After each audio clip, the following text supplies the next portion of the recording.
We cannot hear you. That's why you're supposed to do a mic check before you go live. No idea what you're saying.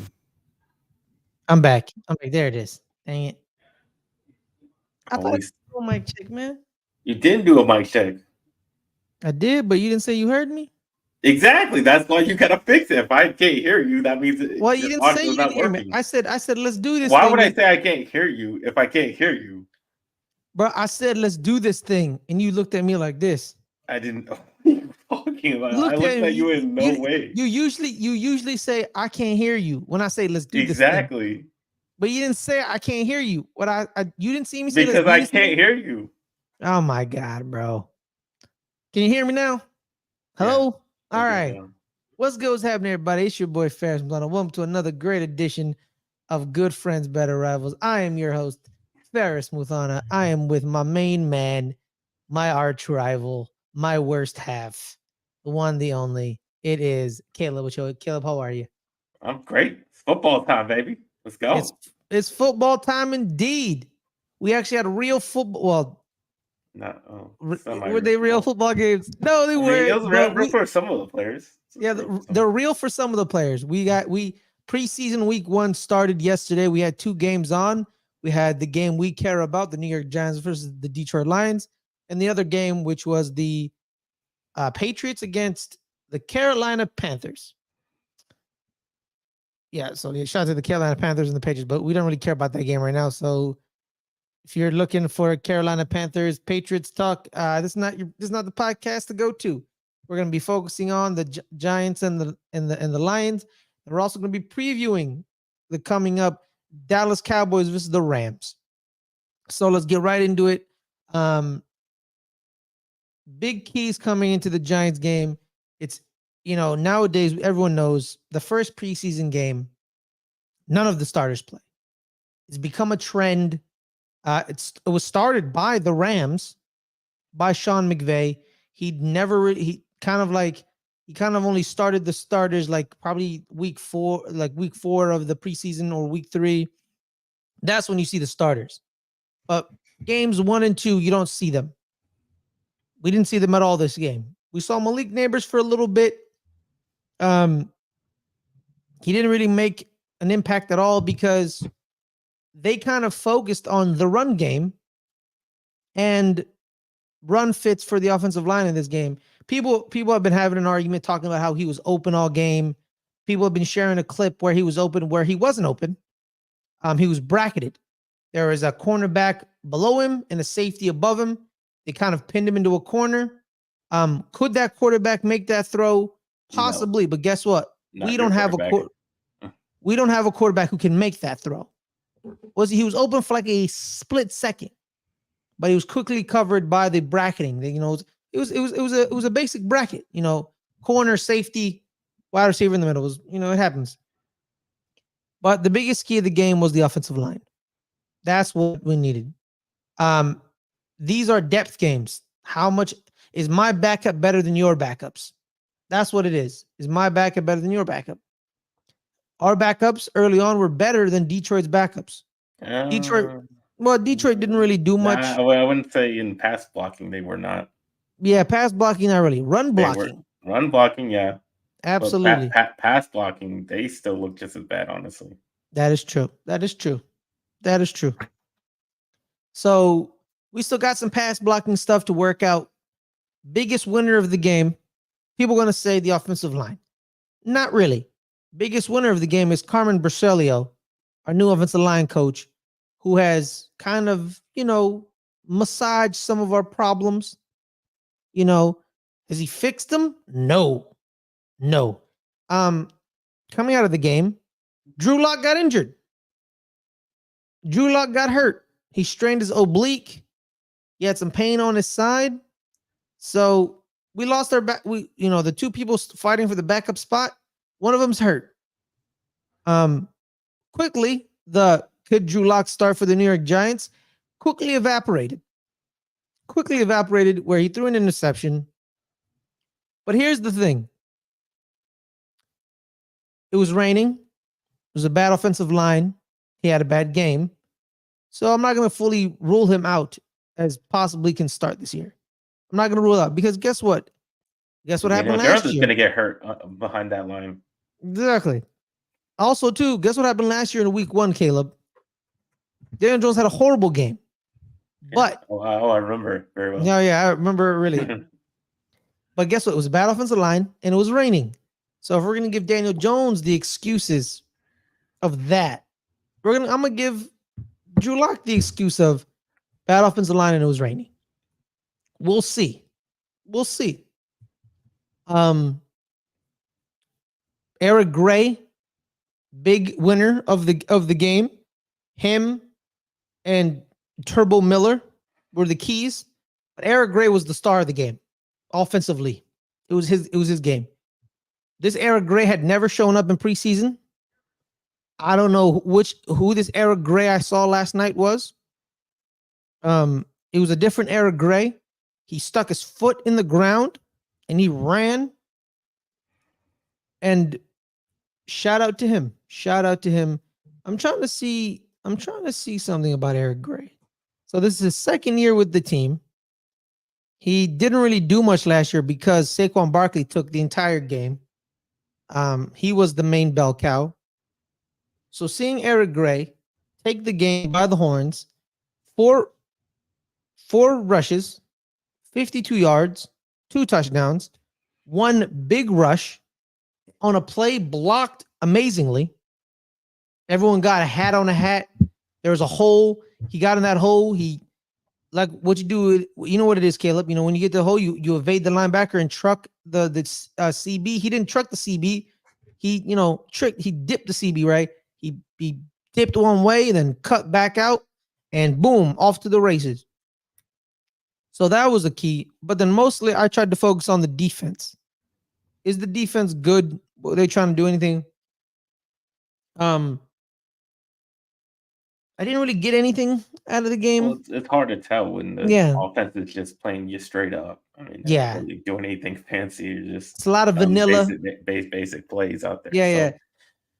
It was a lot of vanilla. The Giants were vanilla on their offense. I think you can determine, how well guys get off. I mean, just and I didn't. Here's the thing: I didn't like the defensive line get their pass pursuit, especially Azeez Ojulari. There was a couple plays where I looked at him like he was kind of lazy. He was kind of lazy on the get off. You know what I mean?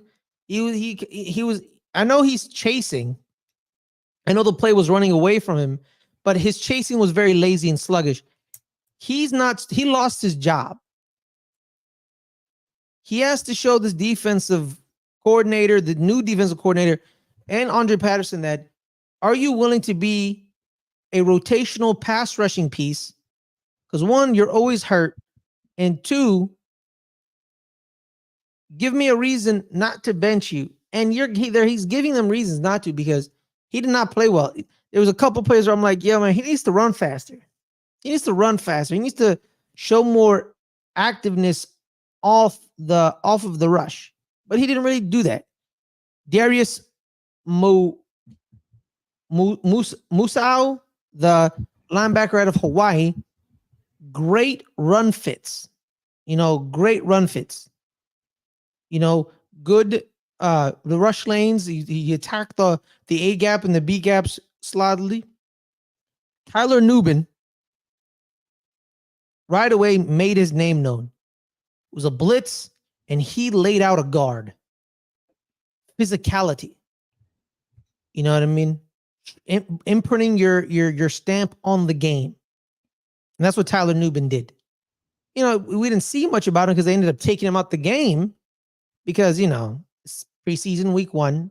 You only got 3 preseason games now, so you don't really play a lot of your players. Sorry about that. I just, woke up from a nap. But yeah,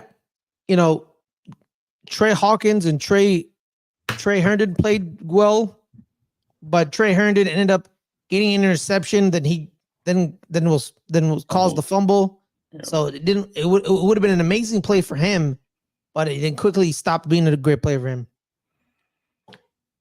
The linebacker position there's a battle in the linebacker position. We all know who the starting linebacker is. It's Bobby Okereke. But linebacker 2 with Bobby Okereke is a fight.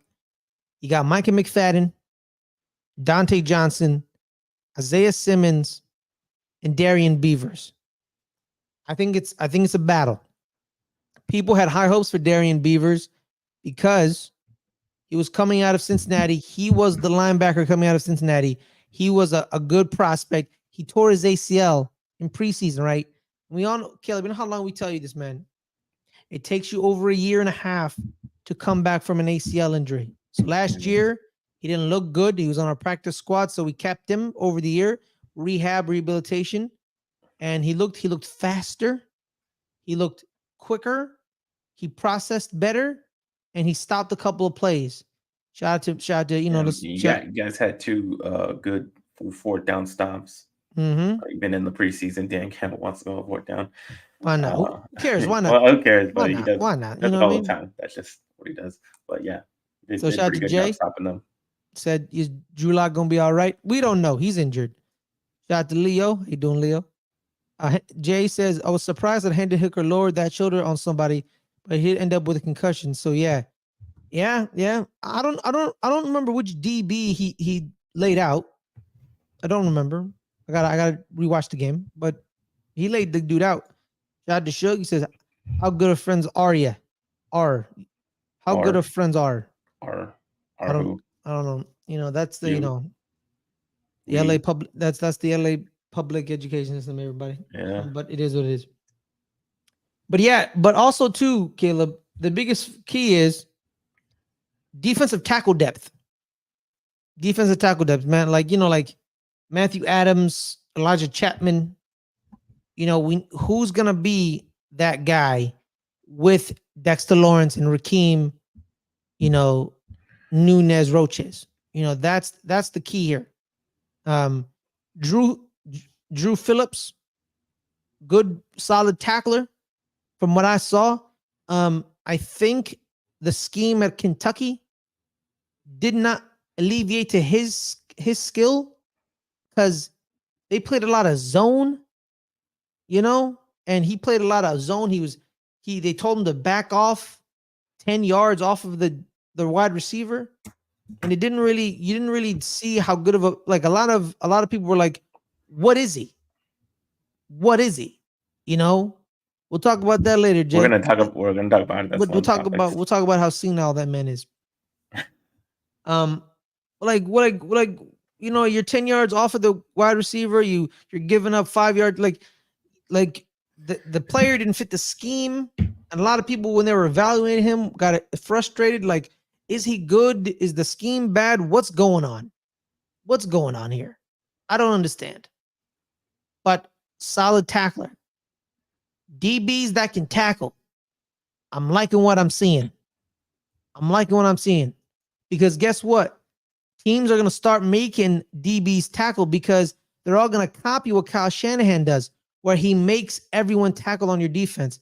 He makes your safeties, he makes your cornerbacks, he makes your linebackers. Everyone got to tackle. If you cannot tackle, you're not going to survive in the NFL. It happens. But overall, nothing much came out of this game. The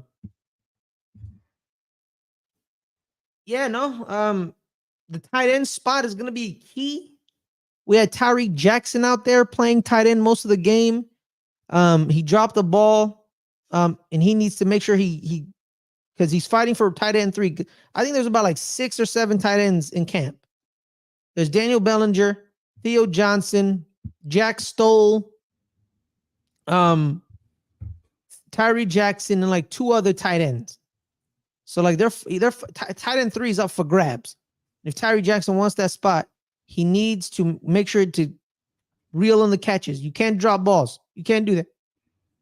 That's a recipe for disaster in being cut. Because Daniel Bellinger and Theo Johnson, they're not getting cut. There was this rumor that they're going to cut Daniel Bellinger. Makes no sense. Makes no sense whatsoever. So those are 1, 2. So the 3 is the fight. 3 is the fight. So there's that. But overall, you can't really take much out of week 1. It's really vanilla.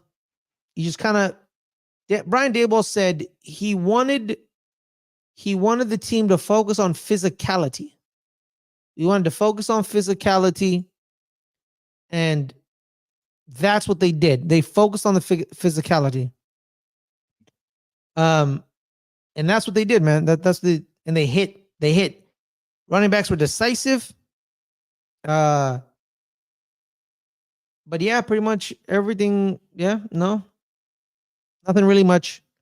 There were some good individual performances, but that's it.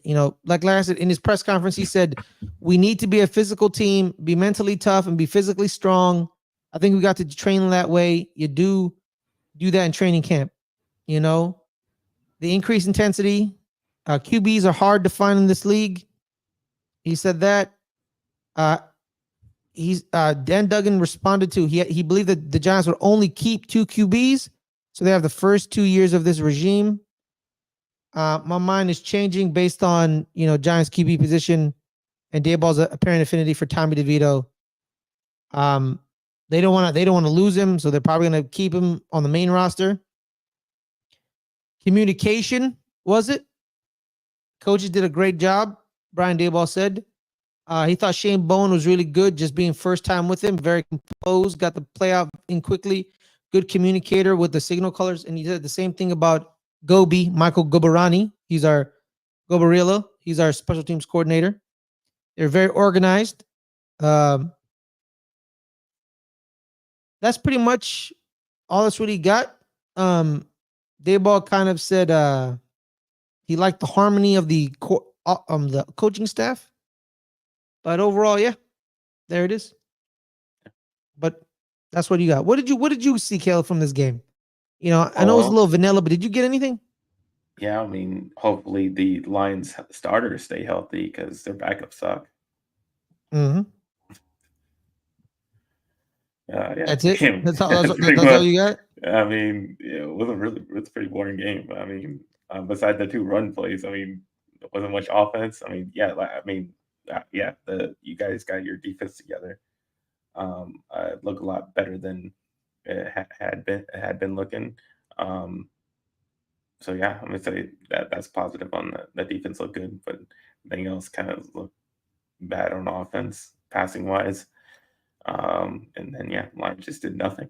They were just a nothing team. You were playing like nobody. Yeah, that's pretty much what happened. That's literally what happened. Literally, you literally didn't. It's week 1. What can you do in week 1? Like you really can't do much. It's week 1. It's not even week 1. It's preseason week 1. The Rams changed preseason where you literally do nothing week 1. It's just all depth players. It's all your bench. I mean, you don't play nobody. And we're probably going to see more of that in week 2. But no. Week 2 we'll see the starters because it's only 3. I forget they chopped one of the preseason games and added a real game. So we'll see the starters next week, and then we'll see the starters in the last week. Probably a little wrinkle, but overall, nothing really to take out of this game besides the physicality, some good depth pieces, and our I guess our depth is a little bit better than the Lions' depth, but not by a lot. But yeah, but definitely Eric Gray because he's fighting. He's fighting for a starting job. If you think about it, like we signed Devin Singletary, yeah, but then we also drafted Tyrone Tracy Jr. and we had Eric Gray from last year, and then we have Turbo Miller. So we have 4 running backs. In a sense, they're fighting for a starting job. People think Devin Singletary is a guaranteed starter running back. Is he though? Is he? And Eric Gray looked awful last year. Awful. Am I being tricked by this game? Possibly a tad bit. But I'm going to be watching him. Is this a one-hit wonder? Or is it actually a something for future games for Eric Gray? So we'll see. But overall, Caleb, if you have nothing else to say, we'll move on. Uh-huh. All right. Big story come out of Dallas Cowboys camp.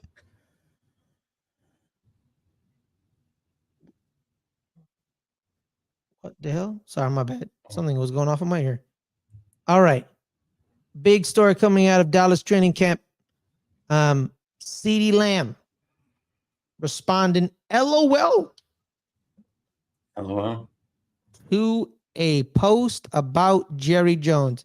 Here it is. John Machado said, shout out to John Machado. He works for the Athletic. I believe is that is. Yeah, he works for the Athletic. He said Jerry Jones in his press conference with CeeDee Lamb contract talks. I don't have any urgency to get it done. That's what Jerry said. No urgency. I'm not rushing. And then CeeDee Lamb responds to it, quote tweets that tweet with LOL. So Caleb. And Dak also responded to saying, yeah, it better be urgent. I'm urgent to get this deal done as he wants him out there. And of course, that gets reposted by Micah Parsons. So yeah, lots of drama going on. But that's break it down, Caleb. We got drama on Big D. When isn't it?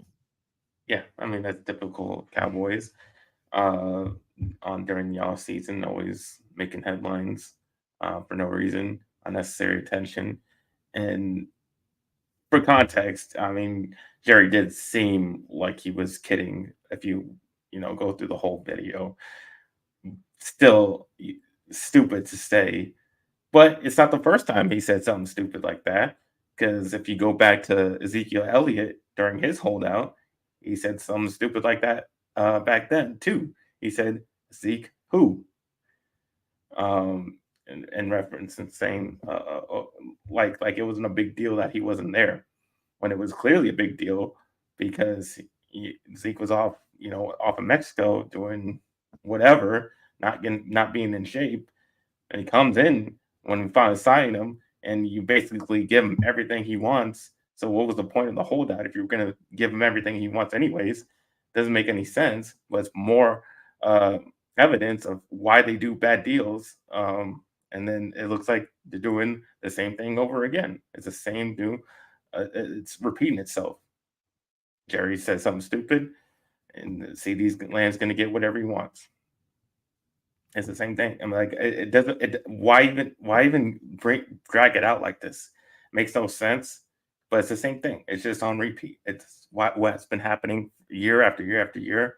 And it's funny when everybody complains about the drama that goes on with the Cowboys and how the team is run and how all the talking that Jerry says. And it's the same people who talk and debate about it, but they still yet later on put it all on Dak. Yeah, it's all Dak's fault. Really? It's all Dak's fault when you see how this place is run. Like that's not absolving Dak from not playing well, but considering the circumstances he's playing under and it's all his fault, that's where I just like, what the hell? Like how is it all his fault when you see what's going on here? When you see how this team's put together, when you see how the owner reacts, how everybody runs this place, like this doesn't work, and it hasn't been working, and yet you still put it on Dak, which is just stupid. That's what pisses me off most. So yeah, but it's just like it's not surprising. It's just more of the same stuff, and why there's big apathy with the fans because they're sick of it, and I went to training camp last year. The stands were full. The stands were full. I mean, they were packed. If you go see those stands, no. If you go see those stands this year, I didn't go, and a lot of other fans did not go either because those stands are empty now. Those same stands in Oxnard, they're empty because fans. Why get excited if we're going to get the same thing we've been seeing for the last 3 years? 12 wins, no playoff wins, and the same results. We're finally Cowboys fans are waking up and saying, yeah, why be excited? We know what the result's going to be. Even me, like I've been the most optimistic person and That's you true. know how optimistic. It's And I kind of have no annoying. hope for the playoffs. I No mean, hope. why get excited? I know we're going to be good in the regular season, but we're not going to do anything in playoffs. I already know the result, and I can't sit there and lie to myself like that we're going to do anything because we're not. It's because same Mhm. old stuff. It's because it's the same Jerry Jones doing the same stuff. So why be excited? There's no point, and that's why this is not surprising. This is why it's just typical Cowboys, and it's just on repeat. You know, man, there's a saying in Tennessee. I think it's in Texas as well, but I think it's in Tennessee. Fool me once, shame on me. Fool me twice, shame on you. Fool me 3 times, can't get fooled again. All right. You know what I mean? You can't, you know what I mean? How it's like this is like fool me 20 times. You know what I mean? This is going on since 2004 or 5 or 2000 or whatever, man. Like, you know, people ask the question, Caleb. The question is this, right? Would you rather have your team win 2 Super Bowls and in between those 2 Super Bowls, not very good seasons? A lot of pain and suffering, the occasional playoff, but you have 2 Super Bowls. Or do you want a team that's always in the playoffs fighting for it, but never winning? And a lot of people, I've asked you this exact same question, said you would rather have my football watching experience than your football watching experience because of the 2 Super Bowl runs that I got to witness I don't even need two. vividly. I just need one. Give You me see, one. you just want Give me one. one. You just want one. Give me one. I'd be happy forever. I would. you know I'd what I be mean? happy Because forever. like, you know, you were what? You were 4, No, I was like 2? 96. I Yeah. was No, no, no. yeah, I was 95. 96. Well, we won it in the year 96. You know, okay. You were what? So 4, two, 2? 2.5. See, you don't even remember that. You know what I mean? Me, I remember '07. I remember 2011 vividly. You know, 2011, you know, we beat Well, you were Atlanta. like Then 5 in 2007. no, I wasn't. No, I Weren't wasn't. you? I was Yeah. 7. I was 7. So much difference. It was my first football experience, man. What you when you remember as a youngster, you remember forever. I remember 2007. You know, I remember that. I remember us beating You you don't guys in the remember. You playoffs. only watch the highlights. You know, I watched the Green Bay game. I watched that live, and I watched the Super Bowl. I remember watching that.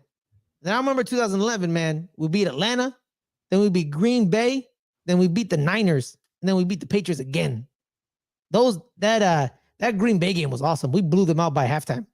We threw a Hail Mary right before half. Akeem Hicks just jumped over everybody, and we were whooping that ass. You shot you. I shot. You know, it was. Yo, man. There's another question about Aaron Rodgers. How much of a choke artist he is. I just want to point that out.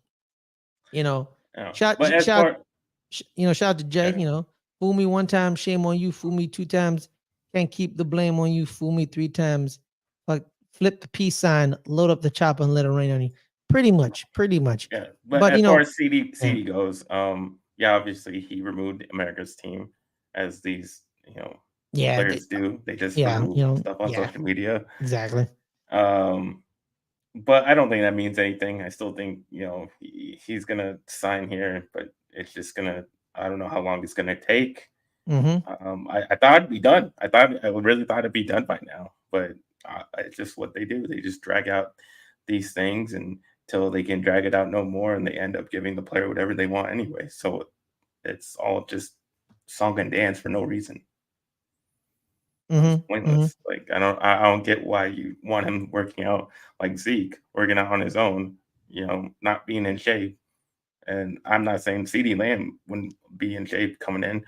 But I don't know. It's just it doesn't make sense why you don't want that time in camp. Like, why don't you want to sign him before camp so you can get that practice time? Like, I don't understand why isn't there urgency? Why would you say there's not urgency? Yeah, There should be because urgency. Jay says when Dak is only throwing to Tolbert and Cooks to throw to, we'll see how urgent he is. Again, when it says that Cowboys are targeting Jonathan Brooks, then does nothing to try and go get him. Panthers did that, by the way? Well, that's the whole, we're all in, and then they sign nobody. So Mhm. it's just it's more lies. It's just lying. So it's Um, mismanagement initially. So they're mismanaging it because they're gonna lose CD, Dak, or Micah, yeah, right? And it's mismanagement of like how we put this team together. The only reason Mm-hmm. why we are so good like at getting to the playoffs is because they draft really well. Mm-hmm. That's why we get to the playoffs all the time. Finding Dak Um, in the fourth round, yeah. drafting CD, Zach But Martin, as far Micah as everything Parsons. else, as far as managing it, paying people, paying the right people, and getting free agent, that all sucks. They suck at everything else. But do they pay the right people though, Caleb? Because like They, let's look at Kansas City, right? Let's look at Kansas City. They paid the quarterback, right? mhm. They paid the number one receiving target, the They tight end. didn't. They didn't. Well, depends Travis on who Kelce. Yeah, you. they Yeah, paid but they Travis didn't Kelce. pay Tyreek Hill though. They let him go. Yeah, I know, but they had Travis Kelce. They have a one receiving threat. Yeah, That's the thing. I'm not like you have the receiving threat, CD Lamb, that but guy. if it was us, we'd probably pay Tyreek and him, and Yeah. then So yeah, so like have they to let some other maybe let go of defensive guy, maybe let Chris Jones go. That's probably but what we here's the would have thing, done. they re-signed Chris Jones. But that's what they did. That's what I'm Mm-hmm. saying. We would have done the wrong thing. Mm, yes. Y'all would have signed the two Tyreek, receiving yeah, threats. the flashy guy, and maybe let go Mm-hmm. of the defensive tackle. Yeah. So like in this case, it should have been, you should have That's what I'm re-signed. saying about the mismanagement. We paying the wrong people and doing it all the wrong moves. But did it all start with Zeke Elliott, that contract? But then you ended up getting It's not even. I mean, you go back to the trades we made back in the early 2000s. with T.O. Well, no, trading for Joey Galloway, 2 first-round picks, trading a first-round pick for Roy Williams, 2 bust wide guys. receiver Roy Williams. Yeah, I hate that there's two Roy Williams. You got to specify which one, God dog. Safety. Did you have both Roy Williams on your team at one point? yeah, That's yeah. crazy, dog. That's crazy. It's those type of moves. So it's not even you can't even go back. You can go back so much farther. It's just bad management all around. Everything after Jimmy left, basically. Mm-hmm. And so it's just been on repeat ever since. And now we're here with the CD Lamb situations and just another bad management of, and it's just because they're not proactive. I mean, they could have signed him a year ago, and you don't get to this point where you're negotiating back and forth. And it's only because they have to pay bad contracts that they made before. So you just keep pushing these bad contracts down the line, and then when it's finally uh, ready to pay someone else, you have to push those down the line and drag those contracts out. So it's always a drag out every single time someone comes up for a new contract. Instead of being proactive, they should be proactive, but they can't be proactive because they're still paying for bad deals that they did in the past. Yeah, man. It's pain. Pain and suffering. Pain and suffering is what you guys are going through. So now let's move forward, Caleb. Let's preview the Rams and Cowboys game. It's probably going to be vanilla, just like the Giants Lions game. Your starters may not be playing. What are you looking for in this game? What are you looking for? Well, obviously, I'm looking for some receivers to step up for if this holdout goes into the season. Um, I definitely want to see somebody show up. I mean, we've been hearing a lot about Tyron Billy Johnson. I want to see him in action and actually see if he shows up during an actual game. Um, and yeah, Jay brings up Trey Lance. Yeah, I mean, I've never seen him actually play because he didn't play last year in the preseason. Just traded So for him. yep. So we never seen him. I've never seen him. I know. I mean, just the practice clips, and he doesn't look good in the practice. So we'll see what he does during an actual game. So that's definitely an interesting thing. But I don't think anything is going to matter anyways. What he does, because Cooper Rush is the backup. I mean, he's going to be the backup. So anything he does in the preseason is not going to change that fact. But as far as the running backs, I mean, we'll see. I mean, like I said, Deuce Vaughn looked good last year in the preseason, and that didn't really turn out to do anything in the regular season. He wasn't. He didn't look as good when he was going up against the starters. So it's hard to tell on that part. The big thing I want to see is the guys coming off of injury, which is John Stevens Jr., the tight end, who looked really great last preseason, as well as the Marvin Overshone, who also looked really good before he got an injury. Those two guys were the major standouts last year, and we'll see how well they have recovered from those injuries and if they look just as good. Excited to see that.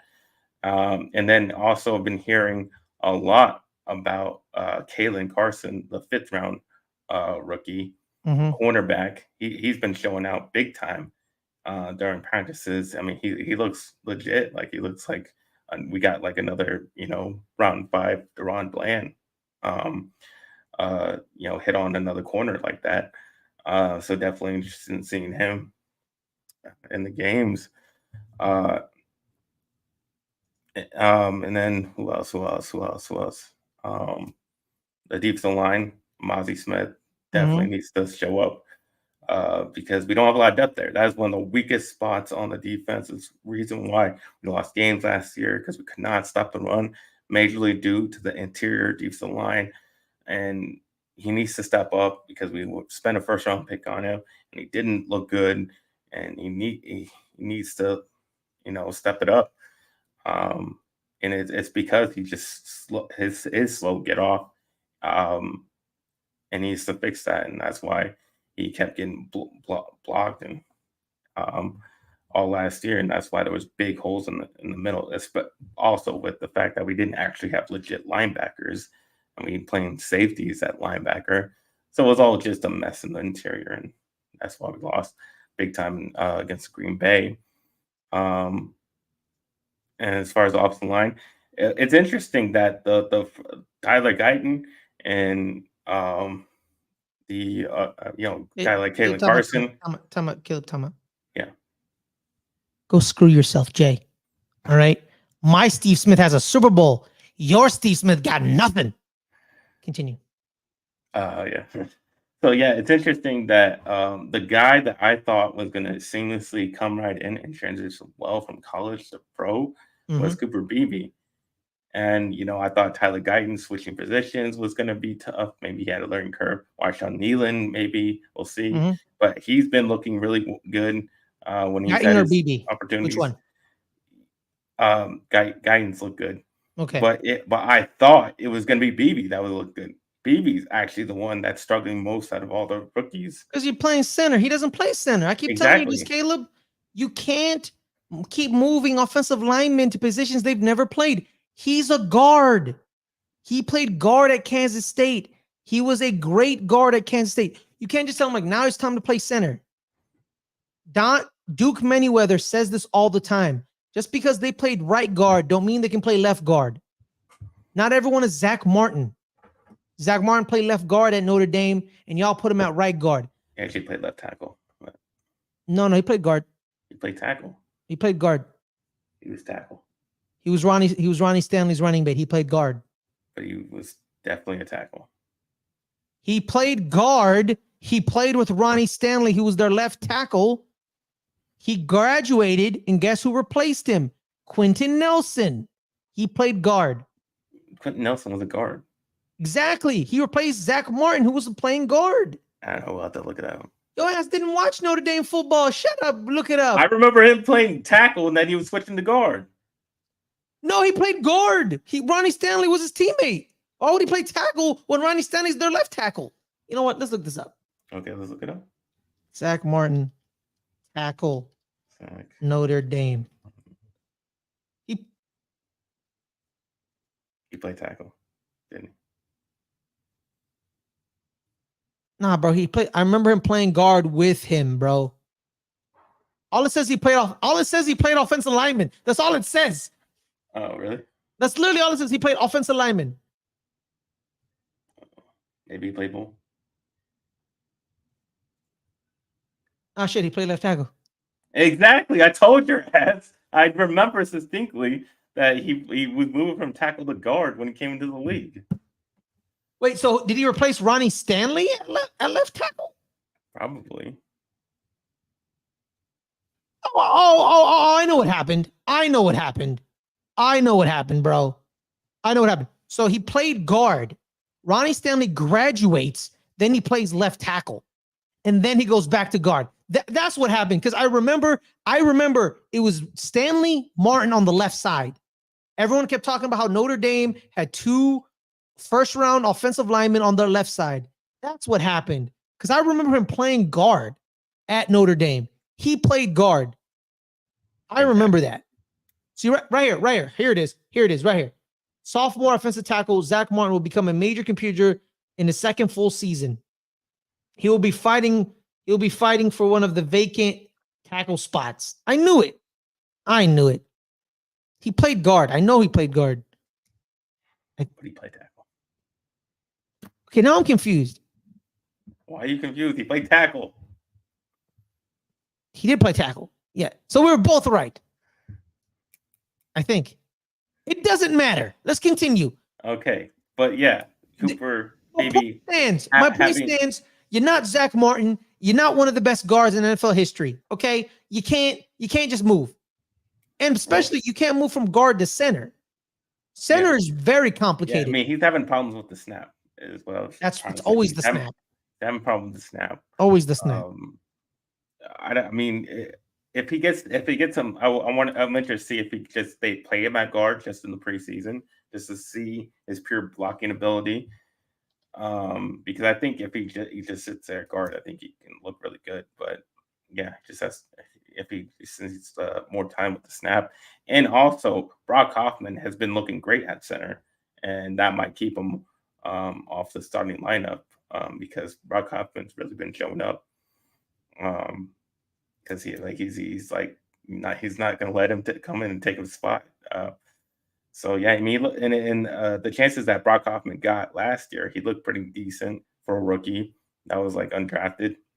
And now he looks good. He's continuing to progress, and so I like they're liking what they've seen at Brock Hoffman at center. Yeah. So that is Brock Hoffman a center? Yeah, he's played center. He started a couple games last year. That's what I'm saying. Centers play centers. Let them play the centers. It doesn't matter if they're small. If they're a center, let them play center. I remember his brother, Nick Martin. People were like, oh, Nick's a little small. He can't really play center. Guess what? Houston put him at center, and he played very good for them at center. But, ended up catching up to him. But he's a center, bro. You got to put centers at center. Don't play guard because center's different. Center's really hard to figure out if you've never played it before. So that's why you can't just keep moving guards to center. You just can't. Could you survive if you move a left guard to a right guard? Yeah, you can survive. But you will not survive if you move a guard to center. It just won't happen. It won't happen. But also, we got like 3 UFL guys, and Cowboys are known for our UFL guys. Considering we picked 2 All-Pro guys from the Kevontae Turpin and Brandon Aubrey. Yeah, and now we got 2 receivers, Burnett and I forget the other one we just picked up. But then also the leading tackler, Willie Harvey. So yeah, let's see if maybe we got another All-Pro. That'd be crazy if we got 3 All-Pros from the UFL. But it could happen. It looks like that. Those players, they have some talent over there. Mm-hmm. Sorry, I'm still a little irritated about this. Why are you irritated? What are you even looking at? Ah, shit! I know what happened. I know what happened, bro. What? I know what happened, man. What? So Ronnie Stanley played with Quentin Nelson, and I got Quentin Nelson mixed up with Zach Martin. Yeah. And that's why your name is Fact Check Ferris. No, wait. Time out. Nah, man. It's no. No. I'm not wrong. I'm sorry. I'm not wrong. You are wrong. No, I'm not wrong. But you are wrong. No, no, no. No, no, no. I'm not wrong. Want to make sure. I just want to make sure. No, you're definitely wrong. Did I get my offensive lineman mixed up? Probably. Yeah, I think I did. Yeah, I'm wrong. I think I'm wrong. Played with Ronnie Stanley. Sorry, this is what you get when you're watching our show, because I won't let things go. I won't let it go. Oh, I won't that's let why it go. you're fact checking yourself. That's why you're fact check Paris. Mm-hmm. I won't let this go, bro. Oh my god, is that big a deal? That you're wrong. He played left tackle. Yeah, he played left tackle. I got it mixed up with Quentin Nelson. Quentin Nelson played with Ronnie Stanley.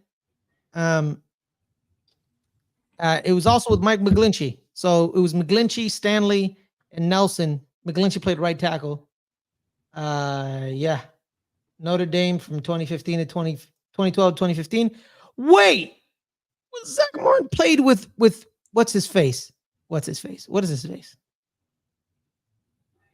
Zach Martin was drafted in 2014. Drafted in 2014, right? Yeah. Yeah. So him and Stanley did play again with each other. Oh, that's probably Stanley probably played right tackle. Nah, man. No, Stanley played left tackle. I know he did. I know he did, bro. Oh my! I need to watch old Notre Dame tape, dog. Because I can't have this. He was a tackle. He was a tackle specifically. Because I specifically remember they were talking about when he drafted that he has to move from left tackle to guard. Okay, that was a big talking point. So Quentin Nelson was there from 2014 to 2017. Martin was there from 2009 to 13. So he never played with Quentin Nelson. Zach Martin, he never played with him. And then Ronnie Stanley was there from 2012 to 2015. So he played with Zach Martin 2 years, 12 and 13. And then he was probably the right tackle. Then when he graduated, they moved him to left tackle. Then they put McGlinchey at right tackle. And they had Quentin Nelson at left guard. I think you're more right than I am. All right. There we have it, guys. Zach Martin played left tackle in Notre Dame. Yeah. Yeah. Thank you, Leo. You're right. You're right. Thank you. I'll accept it from you. I won't accept it from your son. I'll fight your son to the death about it. Because you're always wrong. No, I'm not always wrong. Always wrong. No, I'm not wrong. I was wrong this time. But yeah, I was wrong. I was wrong. But that's pretty much it, guys. Anything else, Caleb? I'm excited for the game, even if it's preseason. Yeah, man. We have football. Well, allegedly. You had football. Saw some football. Yeah, you want to call it football. A 14-3 like preseason I'm game. sorry, man. Like as the years go along, bro, I stopped giving a shit about preseason, really. Because preseason has stopped being, you don't find gems anymore, if you know what I mean. That's not true. Like a Victor Cruz isn't walking through that door. You know what I mean? Like that one year, Victor Cruz had a great preseason, and then he got hurt. But then the following year, we win the Super Bowl. But the only reason why we knew Kevontae Turpin was good is because he had 2 great returns in the preseason. But if you watch the UFL, you would know that. And if you watch TCU, football, you knew that. Yeah, but not a lot of people knew that. I like some TCU football. Shout out to TCU. But UFL football is like watching preseason football. Well, not all the time. So there's some good UFL stuff. They're worse than the preseason guys. The preseason guys are actually made the team. The UFL guys have not. Well, allegedly made the team. It's still preseason. They're still going to get cut. They're still on the team. Yeah, they're on an NFL team. The UFL guys are not on an NFL team. Well, yeah, we'll see about that, bro. They are on NFL teams now.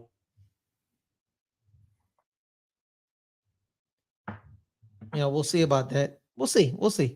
But on that note, everyone, Caleb, where can people find you, my man? You can find me on NFL Caleb 22 on Instagram and X. And then you can find me on this channel doing betting the NFL. Uh, we give you our futures bets right now during the off season, all the way up to the season on every single division, and what our chances of who's going to win those divisions. So yeah, go tune in for that if you like making money. Mm-hmm. All right, y'all. My name is Ferris Milano. You find me at Ferris Milano on Twitter. Find me here every Friday, 3 o'clock Pacific. Good friends, better rivals throughout the season. We'll be talking about Zach Martin being a left tackle all year. Because I won't let it go. But it doesn't matter. Thank you guys so much for the support. Make sure to like this video. Make sure to subscribe to the channel. Let me double check the subscriber count. I want to make sure we got that. We got that on lock. I think we're at 160. We're at 160. So we got 5 subscribers. So we're 40 away from 200. Also, thank you, Ryan, for being in the chat. Guys, our fantasy football league is starting up. So sign up for our Patreon. Fantasy football league is $10 and up. So there's that. We also have that Canadian ass whooping thing. That's not going to happen.